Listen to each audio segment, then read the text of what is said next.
파티가 출전했다면 공격 상황에서 연쇄적으로 라이스가 좌측 8번으로 전진하며 특히 상대 압박을 풀어낸 뒤 빠르게 공격으로 전환할 때 전진 드리블과 이어지는 하프 스페이스 침투를 통해 공격 전개에 중요한 역할을 해내던 라이스입니다.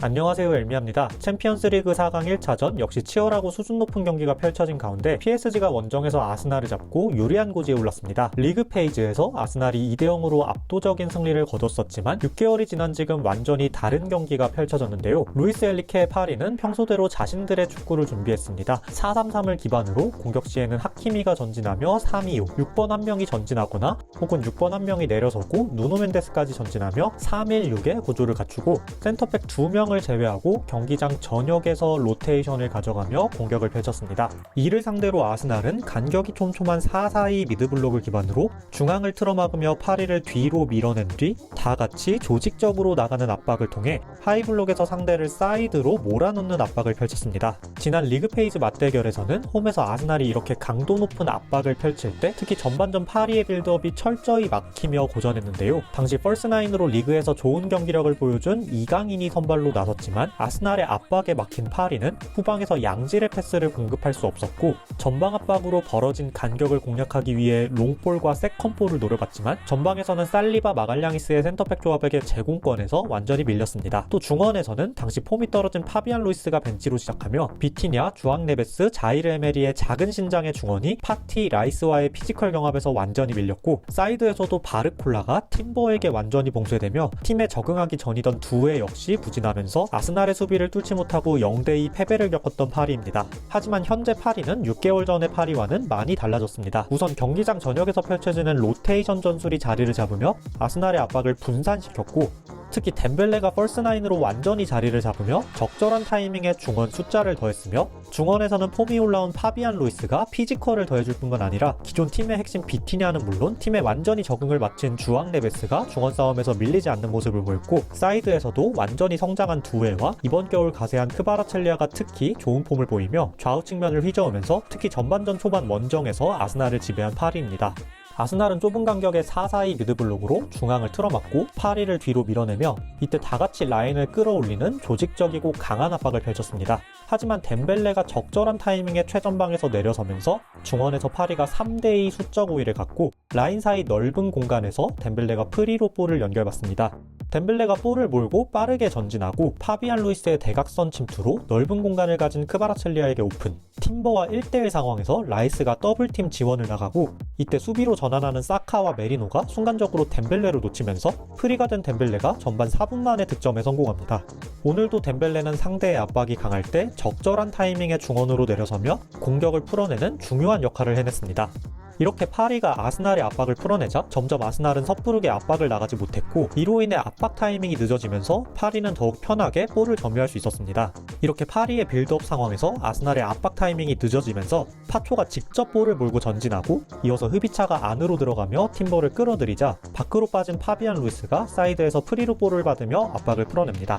이러한 파리의 유동성은 아스날의 강한 압박을 푸는 데 있어 중요했습니다. 아스날이 전방 압박을 펼치고 이때 웨데보르가 자신의 등 뒤로 비티냐를 막으며 파초를 압박하고 라이스가 8번에서 내려서는 파비안 루이스를 압박하면서 중앙을 틀어막으며 파리의 빌드업을 사이드로 유도합니다.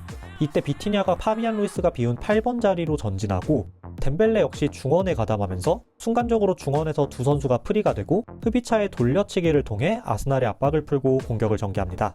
역시 아스날이 전방 압박을 펼치며 사이드로 빌드업을 유도할 때 비티냐가 상대 공격수 등 뒤로 전진합니다. 이어서 하키미에게 볼을 연결받은 뒤 3자 패스로 돌려놓고 이때 하키미가 안으로 들어가며 상대를 끌고 들어가면서 비티냐가 풀백 자리에서 프리로 볼을 연결받으며 상대 압박을 밀어내고 빌드업을 진행합니다.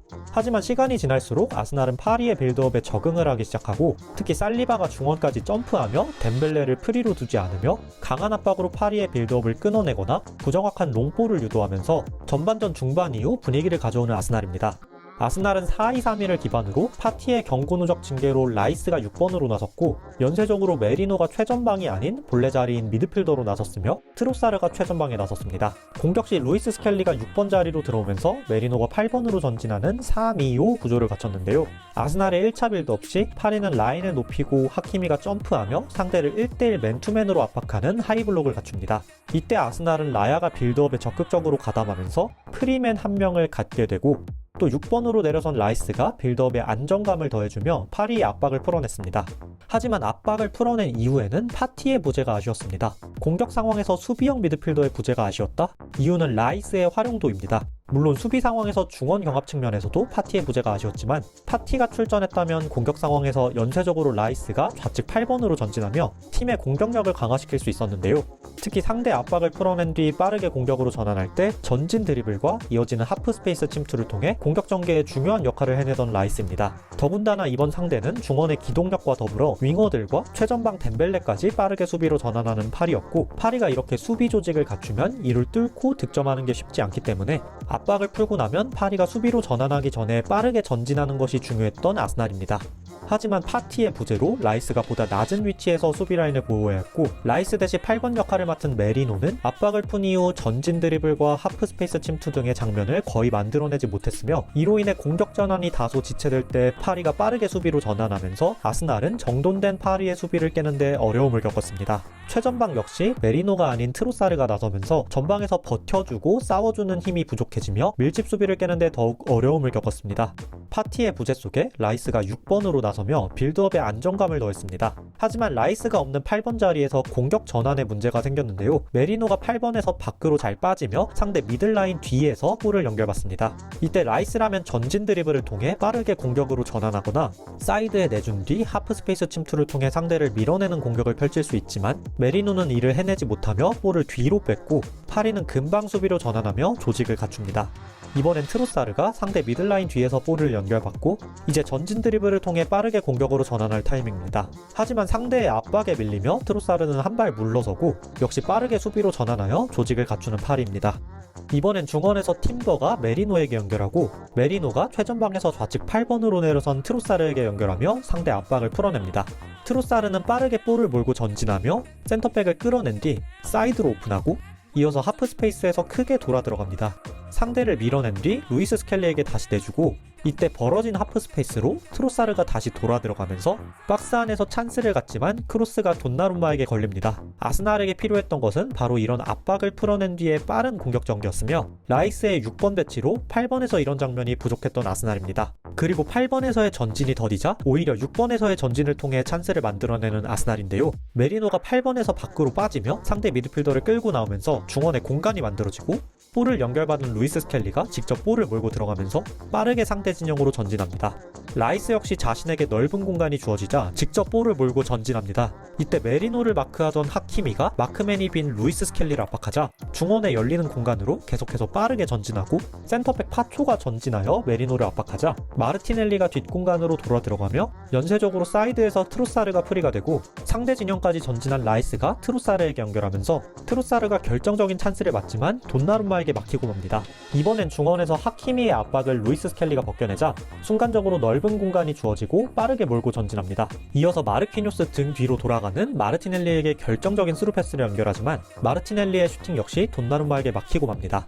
이렇듯 전반 초반 파리에게 일격을 당한 뒤 전반전 중반부터 후반전까지 대체로 흐름을 가져온 아스날이지만 공격 전환 속도에서 아쉬운 장면이 많았고 후반 시작과 함께 터진 메리노의 세트피스 헤딩 득점 역시 오프사이드로 취소되며 한 방을 터뜨려줄 교체 카드 역시 부족, 홈에서 득점에 실패한 아스날입니다. 파리 역시 후반 막바지 아스날이 공격에 치중한 틈을 타 막판 2번 정도의 찬스를 살리지 못하며 점수차를 벌리지 못한 건 아쉬웠겠으나 원정에서 귀중한 승리를 거두며 결승 진출에 유리한 고지를 점합니다. 오늘 영상은 여기까지입니다. 시청해주셔서 감사합니다.